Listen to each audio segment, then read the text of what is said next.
اور کہتے ہیں تیرے قدموں میں رہوں غیر کی ٹھوکر پہ نہ ڈال, جھڑکیاں کھاؤں کہاں چھوڑ کے صدقہ تیرا, اور تیرے قدموں میں جو ہے غیر کا منہ کیا دیکھے, پھر کون نظروں پہ چڑھے دیکھ کے طلبہ تیرا, دیکھ کے جلوہ نہیں. اعلی حضرت کا انداز کوئی اعلیٰ مزاج لوگ ہی سمجھتے, جلوہ نہیں جی. کہتے ہیں جس نے میرے مصطفیٰ کے قدم کا تلوہ دیکھ لیا اس کی نظر پہ کوئی نہیں چڑھتا, تو جس نے جلوہ دیکھ لیا صلی اللہ ہو, کون نظروں پہ چڑھے دیکھ کے تلوہ تیرا, قدم دیکھ لے تو نظر پہ کوئی نہیں چڑھتا, تو جو سیدنا صدیق اکبر کی طرح مولا علی کی طرح جلوہ ہی دیکھ لے. اب میری نگاہوں میں جچتا نہیں کوئی, جیسے میرے محبوب ہیں ایسے میرے رسول کریم صلی اللہ علیہ وسلم نے فرمایا جو حرم مدینہ میں آئے اور اسے کوئی تکلیف پہنچے, اس پر کوئی آزمائش آئے, اسے پریشان کیا جائے, اسے یہاں کوئی دکھ پہنچے, تو میرے حبیب نے فرمایا وہ میرا مہمان ہے, وہ صبر کرے. یا رسول اللہ کیا ملے گا؟ فرمایا تم مدینے کی تکلیفوں پہ صبر کرنا, میں قیامت کے دن اللہ کی بارگاہ میں تمہاری سفارش کروں گا, میں رب کی بارگاہ میں تمہاری سفارش کروں گا. مکہ مکرمہ میں تکلیف پہنچی تو گناہ معاف ہے, اور یہاں تکلیف پہنچی تو حضور کی سفارش. اور پھر دیکھیے نیکی کا انداز دیکھیے, مکہ مکرمہ میں کوئی ایک نیکی کرے تو 1,00,000 کا ثواب ہے. ایک نماز پڑھو تو کتنے کا؟ ہم نے کبھی سوچا بھی نہیں ہوگا کہ 1,00,000 نفل پڑھیں گے. ایک طواف کرو تو کتنے طواف کا ثواب؟ ایک بار ایک دفعہ سبحان اللہ پڑھو تو کتنی کا ثواب ہوا؟ 1,00,000 کا ثواب. اور اگر کوئی حج کرنے جائے تو ثواب ڈبل ہو جاتا ہے. اور اگر کوئی رمضان شریف کے مہینے میں جائے تو 1,00,000 کو 70,000 سے ضرب دینی پڑ جاتی ہے. 1,00,000 کو اگر رمضان شریف میں جائے تو یہاں آپ کیلکولیٹر نہ نکال لیجئے گا, اگلی تقریر نہ رہ جائے. 70 کو 1,00,000 سے ضرب دینی پڑتی ہے. یہ نیکیاں ہیں جو اللہ پاک حرم مکہ میں جانے والے کو عطا فرماتا ہے. میری سمجھ میں صرف اتنی بات آتی ہے کہ وہ جو امتیں کرتی رہی ہیں نا, 1,000 سال عبادت, 1,000 سال انہوں نے عبادت کی ہے, تو امت مسلمہ کو اللہ نے درجہ تو اونچا ہی دینا ہے نا. کنتم خیر امت جو ہوا, درجہ چونکہ اونچا دینا ہے, تو اللہ پاک نے یہ بہانے بنا دیے. شب قدر ہے, شب برات ہے, یہ اللہ پاک نے بہانے بنا دیے. مالک کریم نے یہ بہانے بنائے ہیں. فرمایا تم بھی شب برات میں, شب قدر میں مسجد آ جاؤ, یا اللہ تمہیں موقع دے تو حرم مکہ اور مدینہ آ جاؤ, میں تمہاری ایک ایک نیکی پر اتنا زیادہ ثواب دوں گا کہ تم پچھلی امتوں سے آگے نکل جاؤ گے. پچھلی امتوں سے اللہ نے ہمارے نمبر ہی زیادہ رکھے ہیں, اور ہمیں اضافی نمبر بڑے ملتے ہیں. بڑے نمبر رکھے ہیں رب کریم نے ہمارے لیے. تو رب اللہ کریم کی رحمت سے میرے رسول پاک صلی اللہ. اور پھر دیکھیں نا, کعبے کا معنی ہے مسابت للناس. کعبہ رجوع کی جگہ ہے. کس چیز کی جگہ ہے؟ یعنی اس کی طرف توجہ ہو. میرے نبی پاک صلی اللہ علیہ وسلم کی سب سے بڑی سنت کعبے کو دیکھنا ہے. حضور بیٹھ جاتے تھے اور کعبے کے سامنے بیٹھتے تھے. جب بھی حرم میں بیٹھتے دیر تک دیکھتے تھے. کچھ لوگ لالچ کرتے ہیں, نیکی کا کرنا چاہیے, اچھا لالچ ہے کہ میں طواف زیادہ کر لوں, عمرہ زیادہ کر لوں, بڑی اچھی بات ہے. لیکن رسول کریم صلی اللہ علیہ وسلم کی جو سنت سب سے زیادہ مضبوط ہے وہ ہے بیٹھ کے کعبے کا. اور حضور نے فرمایا تو دیدار ہی کرتا رہا, اللہ تجھ پر 20 رحمتوں کا نزول فرما دے گا. کعبہ معظمہ کا دیدار کرنا. کعبہ ہے رجوع کی جگہ. نماز کس طرف منہ کر کے پڑھنی چاہیے جی؟ اسی کدھر منہ کر کے پڑھنے؟ کیڑی سائڈ پہ جی؟ مغرب سائڈ پہ. تو جو حرم شریف میں ہو وہ مغرب سائڈ منہ کرے گا, مشرق سائڈ. فَإِنَّمَا تَوَلُّوا فَثَمَّ وَجْهُ اللَّهِ. اللہ فرماتا ہے جدھر مرضی منہ کر لے اللہ کی رحمت ادھر ہی ہے. وَلِلَّهِ الْمَشْرِقُ وَالْمَغْرِبُ, مشرق بھی اللہ کا, مغرب بھی اللہ کا. فَإِنَّمَا تَوَلُّوا فَثَمَّ وَجْهُ اللَّهِ, جدھر بھی منہ کرے گا اللہ ادھر ہی. چاروں جانب دنیا کا رجحان کعبے کی جانب ہے. اور یہ جو ہمارا دل کھینچا چلا جاتا ہے نا کعبے کی جانب, کھینچا چلا جاتا ہے, اس کی وجہ یہ ہے کہ نماز اللہ کی اور منہ طرف نماز کس کی؟ منہ طرف. تو ساری زندگی کہتے رہے تو پھر طبیعت تو کھینچے گی نا, کعبے کی طرف کھینچے گی. میرے محبوب کریم صلی اللہ علیہ وسلم کے لفظ بڑے حسین ہیں. محبوب کریم صلی اللہ علیہ وسلم نے فرمایا تو حج اور عمرہ کرنے آئے تو یہ نہ سمجھ میں حاجی یا معتمر ہوں, الحاج والمعتمر وفد اللہ، حج عمرہ کرنے والا اللہ کی جماعت ہے۔ یہ کس کا گروپ ہے؟ یہ کس کا گروہ ہے؟ اللہ، یہ اللہ کا گروہ ہے۔ اللہ ان کی میزبانی فرماتا ہے، اللہ ان کو انعامات سے نوازتا ہے۔ رب کریم اپنے گھر بلاتا ہی اس کو ہے جس کو اللہ نے درگزر کرنا ہو، جس کو اللہ نے معاف کرنا ہو، جس کو اللہ نے بخش دینا ہو۔ بڑے، اور پھر میاں صاحب رحمت اللہ علیہ کا ایک شعر تھا، میں ذرا پریکٹیکل دیکھتا ہوں چیزوں کو، کوشش کرتا ہوں کہ دیکھا جائے تھوڑا سا، نوجوان نسل ہماری تھوڑی سی کہتی ہے ہمیں عقلی طور پہ بھی سمجھاؤ، تو میں فیلڈ کا آدمی ہوں تو تھوڑا تھوڑا مجھے پالنا پڑتا ہے، سوالوں کے جواب دینے ہوتے ہیں، تو میں ہر چیز کو اس کے اصل نقطہ نظر سے دیکھتا ہوں۔ تو میاں صاحب کا ایک فقرہ تھا، دوسرے والے کی تو سمجھ آتی تھی، پہلے والے کی نہیں آتی تھی، مشہور بڑا تھا، رحمت دا دریا الہی، آتا ہے نا آپ سب کو، مینوں نہ سناؤ تو بکری گل ہے، ویسے آتا ہے، رحمت کا دریا الہی تے جے ایک قطرہ، وہ جے ایک قطرے والی تو سمجھ میں بات آتی تھی، لیکن وہ جو ہر دم وگدا ہے وہ ظاہری آنکھوں سے نظر، کئی دفعہ ہمیں نظر، صاحب نظر لوگوں کو آتا ہے، باطن میں تو نظر آتا ہے، محسوس ہوتا ہے، لیکن ظاہر نظر، یہ کسی نے دیکھنا ہو تو مکے مدینے جا کے نظر آتا ہے۔ رحمت دا دریا الہی، ہر دم، ایک دم نہیں، ہر مدینے کی جس گلی پہ نظر کرے نا آپ ریلا ہی آ رہا ہے، مکے کی جس گلی پہ نظر کرے، وہ یہاں ایک جھوٹ بولتے ہیں ہمارے سیاستدان، کہتے ہیں یہ ٹھاٹھے مارتا سمندر، حالانکہ وہ نہر بھی نہیں ہوتی لوگوں کی، ٹھاٹھے مارتا سمندر، پتہ نہیں کدھر ٹھاٹھے لگ رہی ہے، اللہ ہی جانتا ہے، اور جو بھی شروع کرتا ہے بات یہیں سے، حرم شریف جا کے پتہ چلتا ہے ٹھاٹھے مارتا سمندر کس کو کہتے ہیں۔ رحمت دا دریا الہی، ہر دم ہی وگدا تیرا تے جے ایک قطرہ بخشے مینوں، کام فرمایا یہ تو نیکی نہیں کہ منہ مشرق کی جانب کرو یا مغرب کی جانب کرو، تو یا اللہ نیکی کیا ہے؟ فرمایا نیکی وَلَكِنَّ الْبِرَّ مَنْ آمَنَ بِاللَّهِ وَالْيَوْمِ الْآخِرِ، فرمایا نیکی تو یہ ہے کہ اللہ اور آخرت پر ایمان لاؤ، نیکی ایمان کا نام ہے۔ پھر فرمایا فرشتوں پر، کتابوں پر، نبیوں پر ایمان لاؤ، اور اپنا مال خرچ کرو اللہ کی محبت میں، رشتہ داروں پر، یتیموں پر، مسکینوں پر، مسافروں پر، مانگنے والوں پر، غلام آزاد کرانے کے لیے۔ اور فرمایا نیکی تو یہ ہے کہ نماز قائم کرو، زکوٰۃ ادا کرو، اپنے وعدے پورے کرو جب تم وعدہ کر لیتے ہو، اور جب تمہیں کوئی مصیبت پہنچے اس پر صبر کرو۔ فرمایا اولئک الذین صدقوا، یہ وہ لوگ ہیں جو نیکی کے دعوے میں سچے ہیں، جو ایمان بھی لائیں، خرچ بھی کریں، مصیبت پر صبر بھی کریں، یہ وہ لوگ ہیں جو ایمان کے دعوے میں سچے ہیں۔ وَأُولَئِكَ هُمُ الْمُتَّقُونَ، اور یہ وہ لوگ ہیں جو پرہیزگار ہیں اللہ سے۔ آگے یہ آیت جس میں اللہ نے قصاص کا حکم دیا ہے، بدلہ لینے کا، یہ حکم اسٹیٹ کے لیے ہے، حکمرانوں کے لیے۔ فرمایا کہ جب کوئی شخص کسی کے ساتھ کوئی ظلم کرے تو پھر اس کا بدلہ لو، تو کس طرح بدلہ لینا ہے؟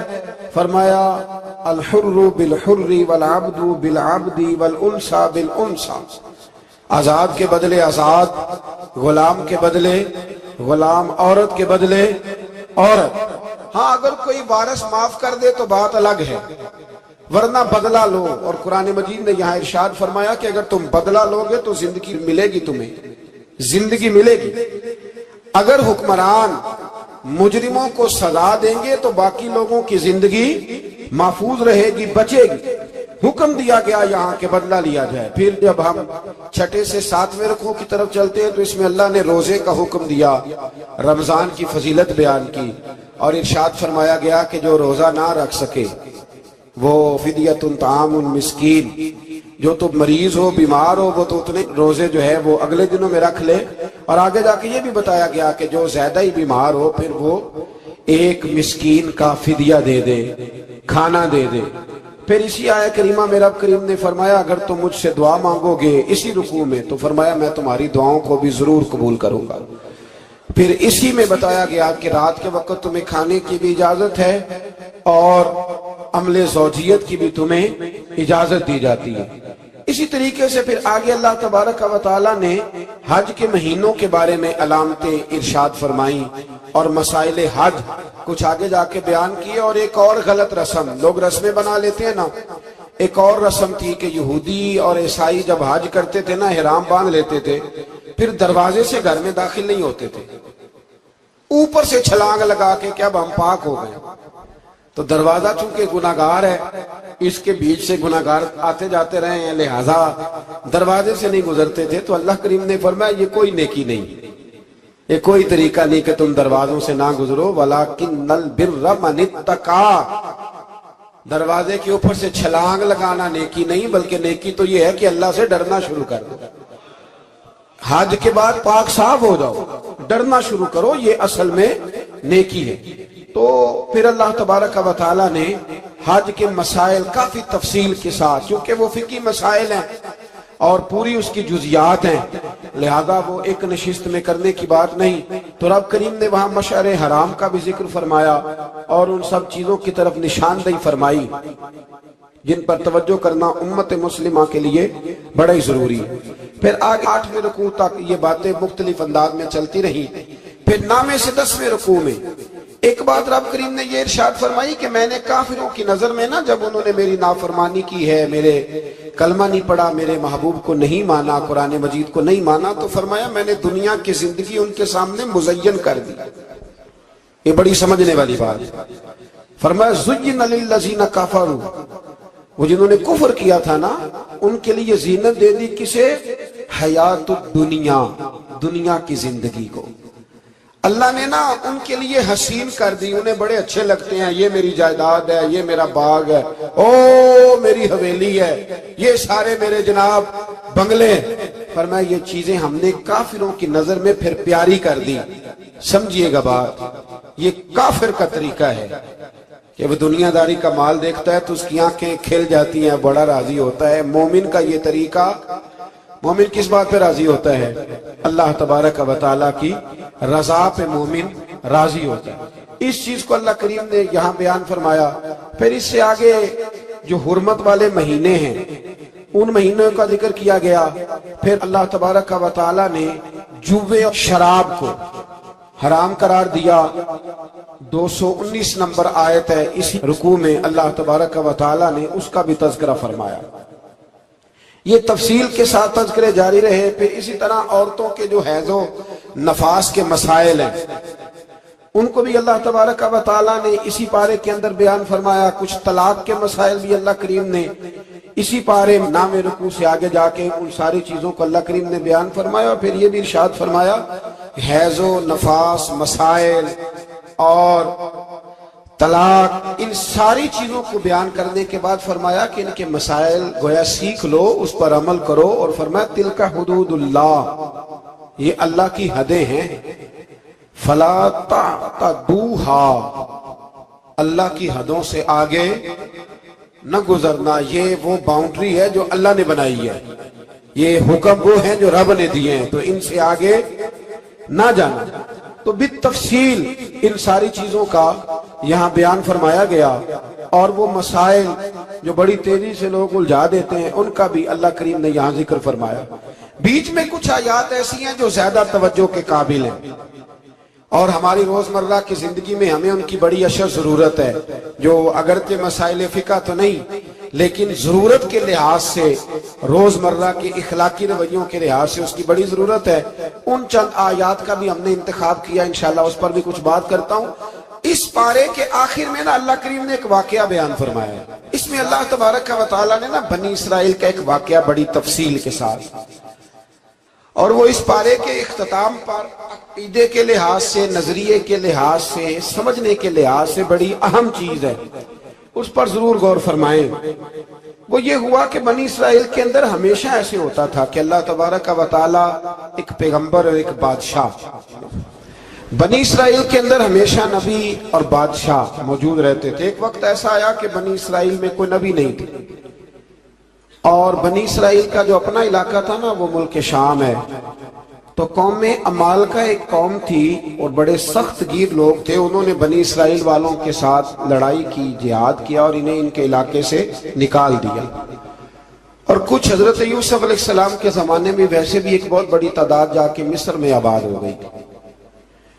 اب یہ ہوا کہ ان کے پاس کوئی بادشاہ نہیں ہے، یہ بار بار دعا کرتے ہیں، التجا کرتے ہیں، تو اللہ تعالیٰ نے ایک پیغمبر انہیں عطا کیے جن کے مختلف نام کتابوں میں ہیں۔ صدر الافاضل رحمۃ اللہ علیہ نے تفسیر خزائن العرفان کے اندر ان کا نام حضرت شمویل علیہ السلام لکھا ہے۔ نبی کریم صلی اللہ علیہ وسلم نے فرمایا، میں نے اللہ تعالیٰ سے دعا کی کہ یا اللہ میری امت کے لیے اس کے سویرے کے کاموں میں برکت عطا فرما۔ نبی کریم صلی اللہ علیہ وسلم نے فرمایا، سادہ زندگی گزارنا ایمان کی علامت ہے۔ نبی کریم صلی اللہ علیہ وسلم نے فرمایا، جب تم میں سے کوئی سجدہ کرے تو وہ اونٹ کے بیٹھنے کی طرح نہ بیٹھے، اور چاہیے کہ اپنے ہاتھوں کو اپنے گھٹنوں سے پہلے رکھے۔ نبی کریم صلی اللہ علیہ وسلم نے فرمایا، اپنی زبان کو اللہ کے ذکر سے تر رکھا کرو۔ نبی کریم صلی اللہ علیہ وسلم نے فرمایا، تمہارے لیے یہی گناہ کافی ہے کہ تم ہمیشہ جھگڑتے رہو۔ نبی کریم صلی اللہ علیہ وسلم نے فرمایا، سچ بولنے کی عادت بناؤ، کیونکہ سچائی نیکی کی راہ دکھاتی ہے اور نیکی جنت میں لے جاتی ہے۔ نبی کریم صلی اللہ علیہ وسلم نے فرمایا، اگر مجھے اپنی امت یا لوگوں کی تکلیف کا خیال نہ ہوتا تو میں ہر نماز کے لیے ان کو مسواک کا حکم دے دیتا۔ نبی کریم صلی اللہ علیہ وسلم نے فرمایا، جب تم کوئی چیز مانگو تو اللہ ہی سے مانگو، اور جب مدد مانگو تو اللہ ہی سے مدد مانگو۔